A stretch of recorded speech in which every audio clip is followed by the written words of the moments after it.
Vamos lá. Boa noite a todos, todas e todos. Essa aqui é uma conversa tecendo ideias, considerações, experimentações sobre o dionisíaco na e da performance. Meu nome é Sabrina Batista Andrade, eu sou psicóloga clínica e, eventualmente, trabalho com experimentos performáticos. Sou brasileira, essa é uma mesa em português, poderia ser em portunhol. Pois bem, quem sabe algum dia a gente faz um em portunhol. E, bom, a gente sempre se perde, né? Um brinde a esse momento. Saúde, convivas. Bom, eu me perdi bem no meio da minha apresentação, né? E falar de si mesmo não é necessariamente uma coisa muito confortável, embora seja uma coisa muito atual hoje em dia, né? Um euzinho assim, asséptico, bonitinho, ajeitado, né? Aquele lugar das aparências, um pouco diferente, talvez, da nossa proposta dionisíaca a ser tratada aqui, né? Justamente porque o dionisíaco na e da performance, para mim, algo inexorável a essa prática poética e artística seria justamente isso, este contenido, né? Do erro, do desvio, daquilo que escapa ao script, que de alguma maneira nunca vai ser alcançado completamente, né? A não ser na captura voraz dos nossos corpinhos já um pouco fatigados, né? Nesses tempos de fim de mundo. E aí uma pergunta que eu deixo aqui para os convidados e no ar, né? Que é como praticar o amor fati, né? Nesses tempos apocalípticos. Assim. É quase como amar o apocalipse sem desistir de vivê-lo, né? Algo mais ou menos por aí. Bom, voltando aqui na minha apresentação, eu faço parte da curadoria do evento e a convite do Wagner Rossi, muito agradecida, feliz de estar participando de uma composição latino-americana, uma forma de trocar entre os nossos conterrâneos aqui, o que temos em comum e nossas culturas tão diferentes. Eu convidei 2 pessoas que trabalham com artes dramáticas e mais um bocado de coisas que elas mesmas dirão sobre elas, mas as convidei justamente porque elas contêm esta célula dionisíaca em seus corpos, em suas produções e em seus pensamentos. E, bom, sem mais delongas, para falar não necessariamente do Dioniso, né, enquanto um ser assim, enquanto um ser, enquanto aquele cara, né, que viveu ali e teve aquela história X, mas falando nessa impessoalidade do Dionísio que atravessa os nossos corpos e a nossa existência, eu gostaria de aqui trazer e fazer uma homenagem a uma amiga poetisa negra, Anastácia. Aqui seu livro Amor, pela Casuai Edições. Negra Anastácia é uma bombogira, uma entidade magnífica e que é psicografada pelo Babalorixá Kabila Aruanda. Então, sem mais delongas, eu vou ler as palavras de Negra Anastácia e passarei a palavra aos meus convidados. Vamos lá. A única e absoluta forma de usufruires na totalidade o estado de libertação, dentro e fora de teu efêmero corpo, é existir. Existir em tudo que interessa a teus desejos íntimos e coletivos. Existir respirando o amor possível. Excretando todo o romantismo neoclássico pré-pós-contemporâneo. Existir na consciência da mulher-homem que és. Carregas um sexo absoluto em poder relativo, dado o curto espaço de tempo que tens de vida. Exista na resistência de teus dons, saberes e estupidez. Exista sem excessos. Os sofredores não existem diante do uno universo. Existem alegria, sabores, encontros, boa loucura, arte e fé. Negra Anastácia. Então, a gente vai fazer uma conversa e quem quer começar a falar de vocês? Somos livres, pelo menos durante os próximos, não sei, 50 minutos, talvez. Depois, talvez, ainda mais livres. Bom, vou convidar a Marcele para se apresentar primeiro, na sequência o Beto, e aí eles se apresentam, porque eu sempre me esqueço dessas formalidades e acabo excretando. Pardon. Marcele, por favor. Boa noite. Eu sou a Marcele, sou artista do corpo, pesquisadora das artes e, sobretudo, eu sou uma experimentadora de sabores, de texturas, de linguagem. Atualmente, eu resido no Brasil, devido a uma pandemia mundial. Fico entre São Paulo e Minas Gerais, desde o começo da pandemia.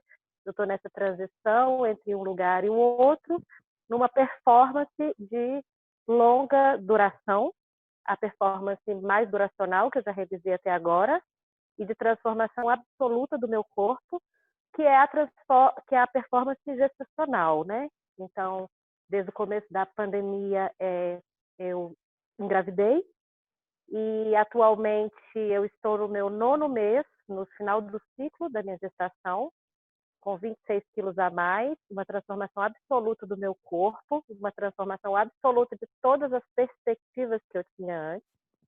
E estou me saboreando nesse meu novo lugar e acreditando muito na potência da performance também nesse novo lugar.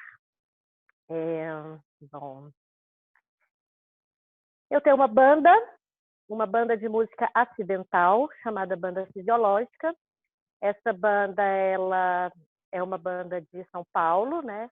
Todos nós residimos em São Paulo. Antes da pandemia, a gente estava dando bastante rolê, fazendo bastante barulho aí no movimento underground de São Paulo. Temos namoros e afins com a Edi, produtora de pós-pornografia de São Paulo. E é isso. Eu faço uma pesquisa de doutorado envolvendo o caminhar como prática estética. Então, caminho, experimento e performo e vivo tudo ao mesmo tempo agora. E acredito na performance como vida, sobretudo. Mais do que como arte dramática. Não sou atriz. Sou psicóloga também e gosto dessa... E é isso. Você disse gosto da... E aí cortou o que você disse. Bom, vocês estão me ouvindo? Agora tá até melhor. Ah, então tira fone, porque o meu fone acabou a bateria.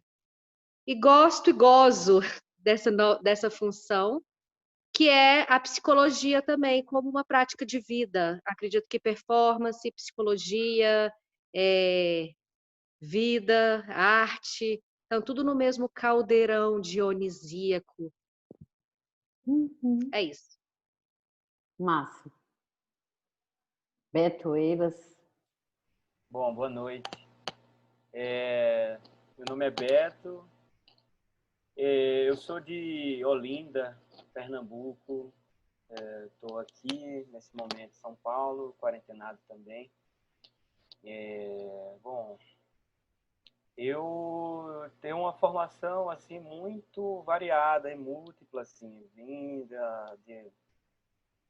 Eu vim de um agrupamento, assim, digamos, de uma galera do cinema. Cresci com isso lá em Recife, toda essa geração aí da pós-retomada do cinema. E desses primeiros filmes que foram feitos lá em Recife. Vim para São Paulo muito ainda, sei lá, novinho, assim. Eu estava com 20 e poucos anos, 24, 23. E fui meio que caminhando por vários lugares, assim. Então, eu já fiz trabalho com fotografia, sou fotógrafo também. E aí enchi o saco, saí fora desse rolê. Comecei um tempo fazendo cinema, fazendo filme de amigos, trabalhando em set e outros filmes também que não eram de amigos. E aterrissei aqui no Bexiga, no Teatro Oficina. Estou aqui há alguns anos. Aterrissei, na real, efetivamente, quando estreou Vacantes, em 2016, eu acho. E eu acho que foi minha dentição da Universidade Antropófaga aqui do Oficina, começou ali. A primeira vez que eu vi Bacantes foi... que eu acho que eu já estava dentro ali, né? Tinha alguma coisa me atraindo ali. Eu já estava muito próximo das pessoas, dos amigos da companhia, dos atores. E há 2 anos, mais ou menos, eu estou trabalhando com o Zé, mais próximo dele. Bom, a gente começou eu sendo assistente do Zé e rolou uma amizade muito maravilhosa e um desejo de estar junto, de trabalhar junto. Aí o Zé começou a me chamar para os ensaios de Roda Viva. E aí eu comecei a dar pitaco ali e a gente fez essa peça durante esses últimos 2 anos, 1 ano e pouco, assim, quase 2 anos pré-pandêmicos, né? A gente estava em cartaz desde o final de 2018. Beto, explica um pouco para a galera quem é o Zé, que você cita. Sim. Tá. Bom, o Teatro Oficina é a companhia mais longeva do Brasil em atividade. Ontem foi aniversário, dia 28 de outubro. É escorpiniana, super dionisíaca. Um brinde ao Teatro Oficina escorpiniano. Ontem, 62 anos, e da Faculdade de Direito do Largo de São Francisco, um grupo de estudantes resolveu fundar uma companhia de teatro, chamava Novos Comediantes, depois passou a se chamar Teatro Oficina, que alugou posteriormente esse espaço que está lá no bairro do Bexiga, aqui em São Paulo. Então, 62 anos de companhia, Teatro Oficina, e hoje Teatro Oficina Usina Zona, que é o terceiro Teatro Oficina, a terceira companhia, que vem desde a inauguração dessa arquitetura da Lina Bobardi, o Edson Lito, aqui na rua RC Maravilhoso. E, bom, essa terceira companhia, esse terceiro teatro, que vem fazendo esse percurso assim, de resistência, assim, e é um percurso também dionisíaco. Enfim, ontem foi aniversário do Teatro Oficina e o Zé Celso é o diretor, é o fundador e ainda está na companhia desde 58? Não. Né? Gente, 62 anos é bastante tempo, né? 52 anos. E é isso. E tô há 2 anos trabalhando diretamente com ele, mas assim, os 2 anos anteriores eu estava ali ao redor, né?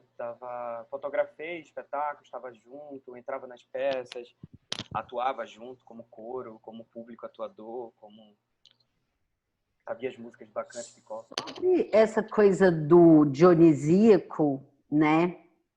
E o Teatro Oficina, eu não sei se eu estou enganada, mas me parece que tem algo do dionisíaco no Teatro Oficina, quase que enquanto um método, né? Um método de presença e de usufruir do próprio corpo, não? Eu acho que o percurso do Teatro Oficina ele é dionisíaco desde a faculdade de Direito mesmo. Foi o Zé, o Amir Haddad, Renato Borg, enfim, essa geração que já vinha ali com o desejo de um outro tipo de teatro, que era um teatro... mas ainda era uma relação um pouco de teatro político, talvez. Assim, né? O teatro ainda que estava num campo de representação que inicia com Stanislavski e tudo mais, mas ele vai mais para um lado da experiência, assim, e a experiência morando no bairro do Bexiga vai trazendo outros elementos, assim. Então o teatro ele vai mudando a arquitetura da mesma forma como vai mudando a forma de atuação, de linguagem. Então, mas olha só, me chamou a atenção que quando você falou que você era do Teatro Oficina, a Marcele deu um sorrisinho. Do mesmo jeito, quando ela falou que ela tinha um trabalho lá com pornografia, você deu um sorrisinho. Assim, pegando as coisas em comum, né? A Marcele foi moradora do bairro Bexiga há muito tempo e também é bem fã do Teatro Oficina. A gente bem se encontrou numas bacantes num Réveillon aí dos anos desses para trás, né? Várias vezes a Roda Viva, e inclusive eu sabia que eu te conhecia de algum lugar, Beto. Então, assim, era vizinho do Teatro Oficina, morava na Rua São Domingos, a minha pesquisa de doutorado caminha por lá, né? Caminha por Teatro Oficina, caminha por algumas músicas do Roda Viva, e eu devo ter assistido Roda Viva umas 20 vezes, porque Nossa! sim, que eu levava lá, entendeu? Então, assim, como moradora do Bexiga, como uma facilidade também de estar levando a visita para o rolê, eu levava lá, né? Passei os últimos, sei lá, 3, 4 anos novos lá. Opa, cortou, Marcele. Gente, deixa eu mudar esse nome aqui, André Penteado para Sabrina, né? Pelo menos. A gente sempre conta com amigos bacanas que emprestam para a gente os dispositivos que a gente não tem. Vamos lá. Marcele, será que a Marcele caiu? sei. Deixa eu ver aqui.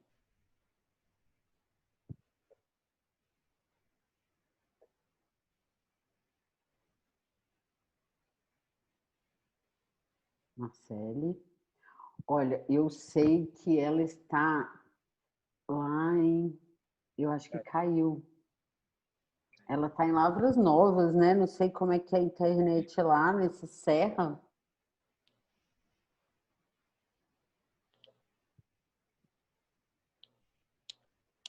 Justamente na hora que eu ia perguntar para a Marcele sobre a coisa do que tem de político nessa questão, né? De pensar a questão dionisíaca e a questão de experimentação. Principalmente em dias tão caretas e fundamentalistas como os que estamos vivendo, né? Então, acho, assim, não sei, mas na minha concepção, que já tem um teor político assim, Agora isso fica radicalizado, porque corpos anestesiados à experiência, eles não vão...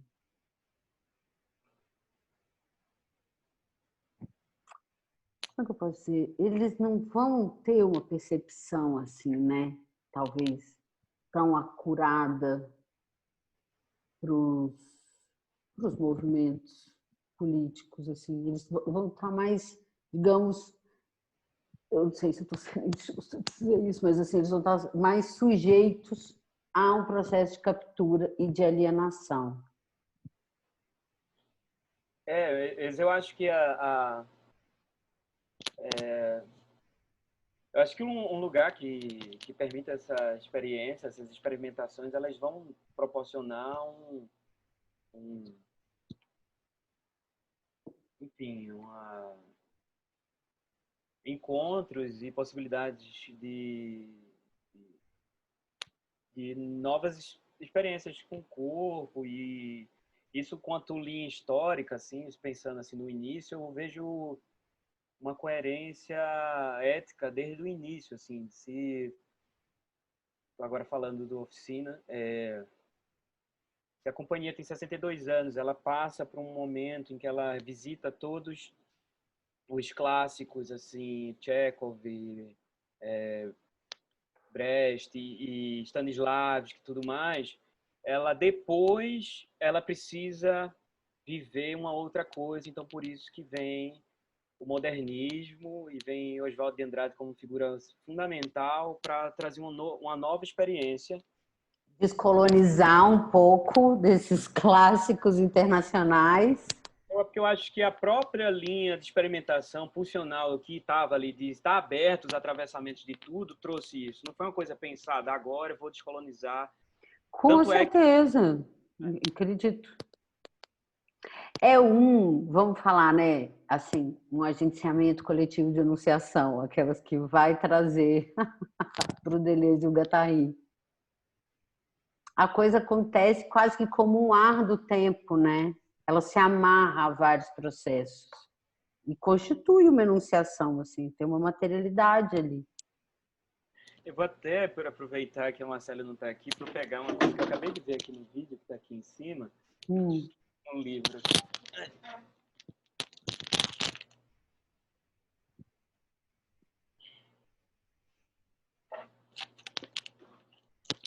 Esse aqui é o livro dourado do Oficina. Ele é o livro dos 50 anos, né? E ele vai mostrando todo o percurso, né? A história e como isso vai mudando a forma das peças. Aqui tem o mapa astral do teatro, tem... Adoro. Tem várias... Gente, deixa eu ver de novo o mapa astral. Peraí, tem vários aqui, deixa eu só localizar aqui. Ah, tem tipo as revoluções solares também? Tem a Marcela está chegando de novo. Bom, deixa eu esperar ela.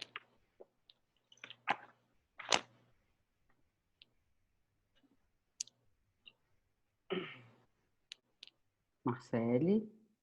Oi, acabou a luz onde eu tô. Tá chovendo muito aqui e tá dando queda de energia. Por mais que eu também tô no 4G, eu não sei o que aconteceu, que acabou tudo e tá voltando devagar. Tudo bem. Tô aqui de volta. Certo, perfeito, maravilhoso. A gente estava começando a ver o mapa astral do Teatro Oficina. Certo. Bom, enfim, aí, o que eu acho, assim, é que nesse percurso, assim, durante a pandemia, comecei a fazer um trabalho com o Zé de tentar racionalizar um pouco o que é essa linguagem, assim, que está ali, que existe ali, que está no mesmo lugar há esses anos todos. E E em vários momentos o Zé ficou tentando lembrar quando foi que ele encontrou Dionísio, assim, aquela coisa assim, onde eu encontrei Dionísio. É até quase quando eu encontrei Jesus, né? Quase como quando encontrei Jesus total, né? Sem contar que eles têm histórias parecidas. E eu acho que Dionísio ele está presente na vida e nos corpos de todas as pessoas que têm desejo de vida, né?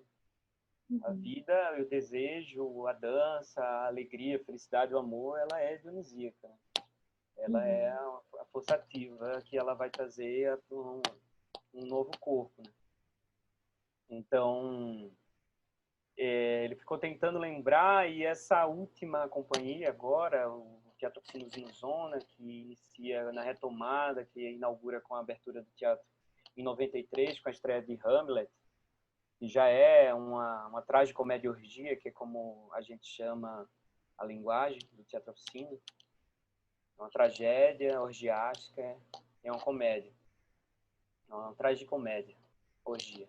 Então, assim, mesmo que tenha se passado pela antropofagia oswaldiana lá no Rei da Vela, no final dos anos 60, em Roda Viva e tal, já era um percurso dionisíaco ali. Não só quando chega as tragédias como Bacantes enfim, Hamlet, é que se inicia essa experiência dionisíaca. Porque o teatro ele vai mudando a arquitetura. Tem uma arquitetura, aí tem um incêndio. Primeiro tem uma arquitetura Joaquim Guedes, que é o Teatro Sanduíche, aí tem um incêndio, aí vem uma outra arquitetura. A própria forma como o prédio vai mudando... Você está fazendo, então, uma relação entre a arquitetura do teatro e as mudanças de prática conceitual e experimentação que a companhia foi fazendo. O espaço, ele foge completamente como o corpo vai lidar com aquele lugar. Não por acaso existe essa luta há mais de 40 anos, com o terreno ao lado. Para quem não sabe, existe uma luta que está completando agora, dia 11 de novembro, 40 anos, com um grupo liderado por um grande nome das comunicações brasileiras, dono de um canal enorme, conglomerado midiático, que é o Silvio Santos. O Grupo Silvio Santos é dono desse terreno. E o desejo de fazer um teatro de estádio ali é justamente esse caminho da vida pulsional que está em constante metamorfose. O Teatro Oficina ele não fica preso a um espaço, ele está sempre mudando. Então, o desejo e a vida ali vai desaguar em outras arquiteturas. A arquitetura, lá a gente chama de arquitetura cênica. Uma cenografia, né, em direção de arte. A arquitetura, ela faz parte. Mas, enfim. Marcele, quando você caiu, eu estava para te fazer uma pergunta que queria que você falasse um pouco sobre a força política da experimentação e dessas experimentações assim com esse ar mais dionisíaco, da qual a senhora é bastante praticante. Eu acredito que a palavra experimentação é uma palavra que combina com Dionísios, né? O Dionísios como o deus da improvisação, do acaso, da dança da improvisação, né? Então, acredito que a própria palavra ela já vai de mão dada, né, com o Dionísio, com o que há de mais dionisíaco, enfim. Mas nos meus trabalhos, inclusive quando você colocou, né, essa questão do Dionísio, eu fiquei, nossa, mas por que o Dionísio, né? Por que não a Dionísio, né? Porque realmente esse artigo o, né, a gente problematiza ele. E quando a gente fala do Deus do vinho e da experimentação, do acaso, do prazer, da potência do prazer, né? Agora, por exemplo, eu estou em Lavras Novas e a padroeira da cidade, ela é uma santa dos prazeres, né? Nossa Senhora dos Prazeres. E eu fiquei pensando, que loucura, né? Uma santa católica que é a santa dos prazeres, né? a Santa Devassa. E, enfim, esse artigo me incomodou um pouco, né? Mas eu deixei ele passar, assim, pensei, não, tudo bem que vai chegar ali de uma outra Mas não é o Dionísio, é o dionisíaco na performance, ou da performance. Então, já é uma construção que dá uma dissolvida nesse artigo. Continua sendo o dionisíaco, né? E não a dionisíaca na performance, ou dionisíaque na performance, né? Mas, enfim. É para dizer de uma força que a performance tem, uma força, talvez uma força obscura mesmo, uma força que não mostra tudo, uma força que não quer resposta, uma força justamente que não almeja a totalização do artigo definido. Sim. Só eu quis pontuar que quando eu recebi o convite, esse artigo, ele foi um artigo que mexeu um pouco comigo nesse lugar mesmo de problematizar o artigo, né? Porque realmente me vem, né, na cabeça essa questão dos artigos, e estando aqui, caminhando aqui nessa cidade, vendo a Nossa Senhora dos Prazeres sempre em voga, em toda casinha, fiquei pensando, nossa, mas a Nossa Senhora dos Prazeres, será que ela caminha de mão dada, né, com Dionísio? Mas, enfim, né? Você falou da questão do dionisíaco e também você trouxe a força política, né? A palavra da força política. E acredito que, e aí pensando em tudo que o Beto falou, né? Do teatro oficina, do Bexiga, da localização, da arquitetura, das problematizações políticas, eu acredito que Dionísios esteve presente muito no meu rolê caminhando com crianças e adolescentes no centro de São Paulo, né? Crianças e adolescentes do MSTC, Movimento do Sem Teto do centro de São Paulo, crianças e adolescentes da Ocupação 9 de Julho. E aí eu acho que casa bem, que caminha de mão dada a experimentação, Dionísios, rua, cidade e tudo mais. E, enfim, essas crianças e adolescentes, durante os últimos 3 anos, me apresentaram o centro de São Paulo, me mostrando situações onde o corpo dança. Ou seja, situações para a gente celebrar o Dionísio da rua, né? O Dionísio da urbis, da cidade, que encontra na sarjeta, nas beiradas, nos desvãos e nos descaminhos, né? E um dos lugares aí que Dionísio grita e gritou no corpo dessas crianças e adolescentes foi justamente no Parque do Bexiga, que agora, nesse momento, né, a última vez que eu estive em São Paulo, que faz, sei lá, 15 dias, que eu passei por lá, está fechado, né? Já está numa outra configuração. Eu caminhei muito pelo Bexiga, fui para o Zé, participei de peças do Zé, como Macumba, que passava ali, cortava o Parque do Bexiga, e era uma outra estrutura de entrada e saída de corpos, que já não é mais, né? Não sei se você passou por lá, Sabrina, você estava longe ou tá? Foi, Mas... voltou agora em agosto, volta agora em novembro. Então, o Parque do Bexiga e toda aquela região, né? Ali debaixo do viaduto, ela já está com tapume, assim, ela está bem mais fechada.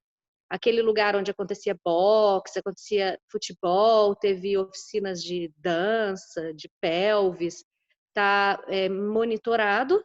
E a última vez que eu passei por lá, inclusive porque a UBS que eu fiz meu pré-natal era por ali, na rua Humaitá, a polícia estava lá retirando os moradores que insistiam em ocupar aquele lugar, né?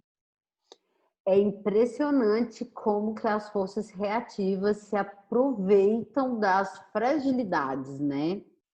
Do movimento, da experiência para, tipo, virem com tudo, né? Sim, e pega a gente de surpresa, né? Porque aproveita uma situação de fragilidade, uma situação mundial de pandemia, e retira aquelas pessoas daquele lugar de uma forma que nós não temos a opção nem de reaver isso, porque a gente não está nem, nossos corpos não estão presentes nem para ver o que está acontecendo. De repente a gente chega lá e não tem mais pessoas, de repente a gente chega lá e tem uma cerca, uma rampa anti-mendigo, enfim. Isso levanta uma questão interessante sobre essa questão do espaço, né? E da experiência espacial em contexto de pandemia também. Que é isso, Sim. é bem simples, você não sai de casa porque você vai se preservar, você é até bem legal, ético, estético, político, você não vai querer se contaminar nem contaminar ninguém, você fica quieto, mas na calada da noite coisas acontecem, né? Quando também não tem ninguém para ver. Então, em alguns pontos, a pandemia nos coloca nesse lugar de uma espécie de uma dupla, né? Tripla, de uma múltipla fragilidade. É curioso isso que você falou, né? Que quando a gente fala de performance, de rua, de intervenção urbana, de movimento político na performance, a gente caminha de mão dada com a hashtag que vem acompanhando a gente desde o começo de 2011, que é a Ocupe a Cidade, né? Então, durante muito tempo era vá para a rua, ocupa a cidade, vamos lá, vamos fazer junto, vamos atravessar. E, de repente, a gente fica polido em uma situação, em uma hashtag de fique em casa, né? E aí, como que a gente trabalha com performance, com política, com intervenção urbana, com Dionísios na rua, em uma situação que é fique em casa? É uma boa pergunta, né? Difícil de responder. Por exemplo, esse evento do qual nós estamos participando, o Contínuo Latido Americano de Performance, é um evento que vem sido organizado há muitos anos e não era um evento para ser online. Ele era um evento para ser presencial, 100% presencialmente. Então, os primeiros organizadores resolveram fazê-lo da forma que fosse possível no momento. E ele está sendo feito 100% online, inclusive com trabalhos pré-gravados, como o que nós estamos fazendo agora. E onde fica Dionísios nisso, né? Como celebrar a vida, a performance, a política nessas relações mediadas pelo virtual, pelo digitalizado, né? Existe a questão dos encontros, dos afetos e dos contágios. Vamos dizer que eles podem estar presentes. Eu acredito que eles podem estar presentes no ritual, no virtual. Como, por exemplo, para mim, eles estão super presentes agora aqui encontrando com vocês. Eu até fico assim, nossa, devia estar fazendo, mas parece que tem hora que eu até acho que está ao vivo, sabe? Mas assim... Mas é claro que é relativo, né? Talvez seja um tipo de afeto, um tipo de possibilidade, uma potência que se encontra com um meio associado X. Não dá para chegar até certos lugares. E aí não dá para chegar até certos lugares pensando por uma questão social, histórica, inclusive de classe, é totalmente segregador, né?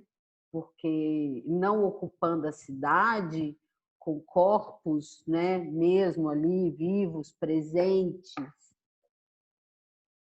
a gestão pública que a gente tem vai vir e vai varrer os moradores de rua à noite. E é isso que acontece em São Paulo, né? Eles são varridos no inverno com água gelada. Sim. Sim, eu concordo com você. Eu acho que há um atravessamento dionisíaco que acontece pelos encontros do virtual, sim. Mas falta o calor dos corpos, né? Isso fica faltando, fica faltoso, né? O Dionísio, ele é o encontro da presença dos corpos, né? Ele é a pele com pele. E, de repente, quando a gente conversa olhando para uma tela do celular, por mais que às vezes a gente se confunde e acha que, nossa, já estamos presenciais e viva a potência dos encontros, que bom que a gente consegue também dar esse nó, né? Esse nó nessa goteira pandêmica, né? Os nossos corpos, eles carecem de um fogo dionisíaco. Eu acho nesse sentido, assim, que eu acho que a pandemia ela serviu para talvez a gente voltar para ou então nos deslocar para uma, uma um certo recuo assim do pensamento, assim, parar e pensar para a gente chama de recuo sertanejo, né? De a gente se aquietar um pouquinho para a gente mais para frente entender o que é que está passando nos nossos corpos, assim. Eu acho que tem um lado maravilhoso das virtualidades, assim, dos encontros, das conversas, mas eu acho que acaba sendo uma coisa muito cerebral. E eu falo por mim, porque esse ano inteiro eu fiquei nessas telas, assim, a gente teve episódios de peças online e foi muito maravilhoso, mas era sempre mediado pela música, pela atuação.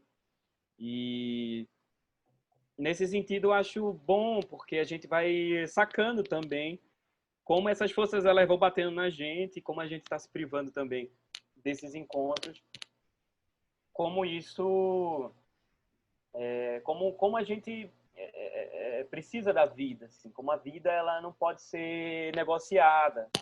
A vida ela é fundamental e a gente sente quando a gente está apartado dela, assim, é um massacre, mas ao mesmo tempo sabendo que como a força da vida ela é imassacrável, eu acho, assim. Então esses recursos eles meio que vêm para a gente dar uma percebida, assim, assentada nas coisas. Eles estavam falando sobre a cidade, assim, sobre a rua. E eu acho que a maior experiência dionisíaca da minha vida, ela é o carnaval, assim. E eu falo do Carnaval de Olinda, que é de onde eu falo, assim. Eu conheci o Carnaval de São Paulo, mas eu não conheço outro carnaval, assim. Eu conheci o Mas Carnaval de eu São me Paulo decepcionei também. porque eu tô aqui, assim, moro aqui, vai fazer 7 anos que eu tô aqui nessa cidade, e teve um ano que eu quis conhecer, porque eu tô habitando aqui. Mas eu acho que ainda está muito no campo da representação ainda. Existe uma performance dos próprios corpos que é ainda daquilo que se entende como um carnaval, assim. Eu Total. ganhei essa semana da Caterine, que é diretora lá do teatro também, junto com o Zé. Isso poucas pessoas sabem. Caterine Rich é uma grande artista, ela é uma das figuras mais dionisíacas que eu conheço, ela e o Zé, certamente, assim. E ontem eu conversei com ela pelo telefone, a gente se fala quase que diariamente. Essa semana me deu de presente isso aqui, que é as casinhas de Olinda, com o farol de Olinda. E teve as dionisíacas lá em Olinda, há alguns anos atrás. Na época eu estava na faculdade de Ciências Sociais, então era no movimento estudantil, achava que a oficina era um bando de hippie. E eu era bitolado nesse ponto assim da política, macropolítica, assim, da militância, e eu não percebia a força revolucionária que é a desmesura e a loucura de você romper todas as suas automatismos, né? E aí eu ando com isso aqui do lado da bigorna, né? Que a bigorna é a que fica na testa do Teatro Oficina, porque a bigorna talhar no ferro de Ogum, né? Você talhar o corpo, né? Você se livrar de todo aquilo que não precisa. Então eu acho assim que o dionisíaco, mesmo que eu lembre do Carnaval de Olinda como uma grande iniciação, o rasgar primeiro da minha carne, assim, e mesmo lembrando disso na pandemia, encontrando com amigos por vídeo, botando frevo para tocar, e aquilo bate no corpo como uma força dionisíaca, existe um teatro, né? Existe o lugar, existe a arquitetura, existe o encontro dos corpos, né? Então, Dionísios, para mim, ele não é esse lugar da representação do teatro, em que a gente faz um espetáculo. Acaba sendo o espetáculo um motivo para a gente viver essas experiências. Assim. Dionísios é a gente estar no sábado de carnaval e a gente escutar o bumbo de longe. E o teu corpo já vai se transformando com aquele som.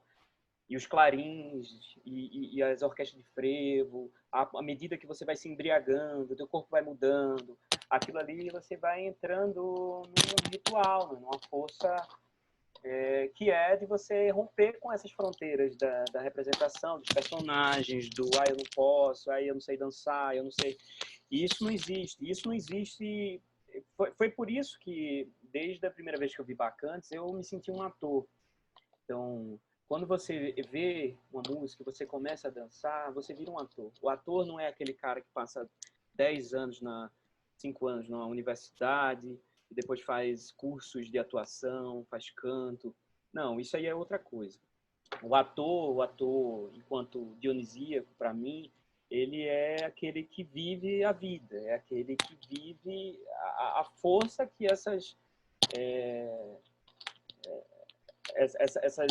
outras experiências que não está no mundo da palavra, elas vivem. Então, ontem eu fui falando com a Caterine e eu fui contar disso, que eu ia falar sobre o dionisíaco, e ela falou, tudo que você for falar é sociologismo, ou filosofia.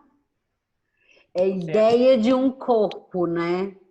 Você Não é, necessariamente o corpo acontecendo. você é o Baco, você tem um Baco, você tem um Dionísio dentro de si, todos nós temos. Então, trago o Baco.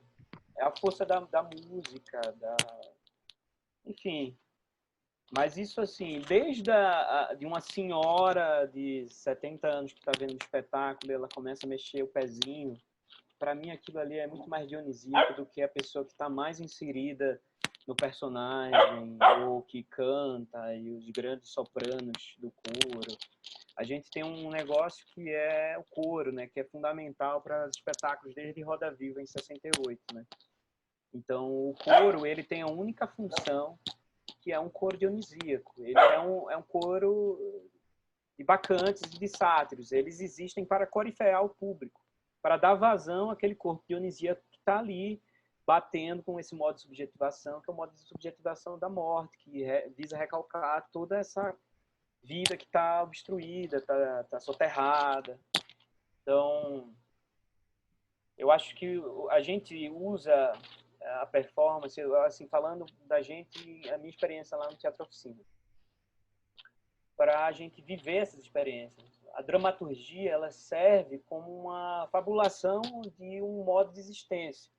É você estar vivendo aquilo ali, porque você não vai viver o carnaval o ano inteiro. Então, a gente faz teatro porque a gente quer viver o carnaval o ano inteiro.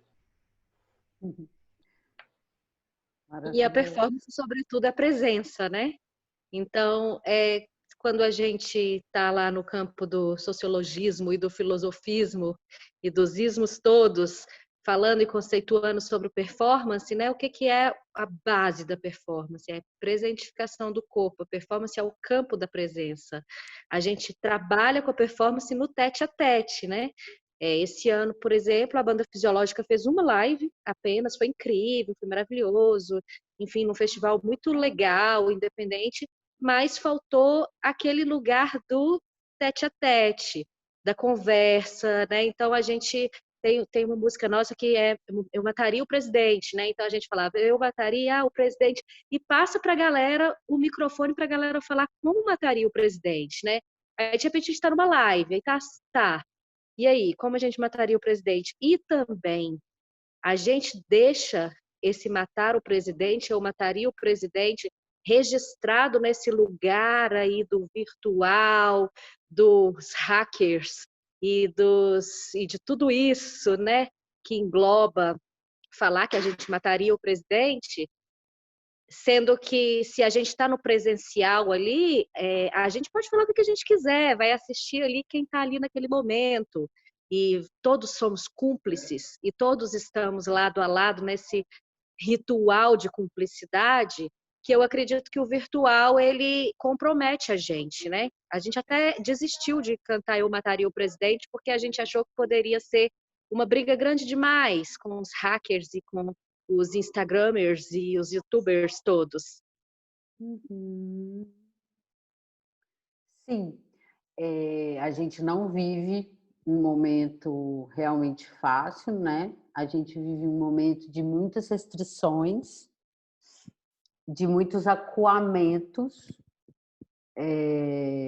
de muita informação falsa, muita informação truncada, né? É difícil assim saber como que o excesso de imagem que a gente está produzindo pode ser veiculado, se estamos nos comprometendo ou não.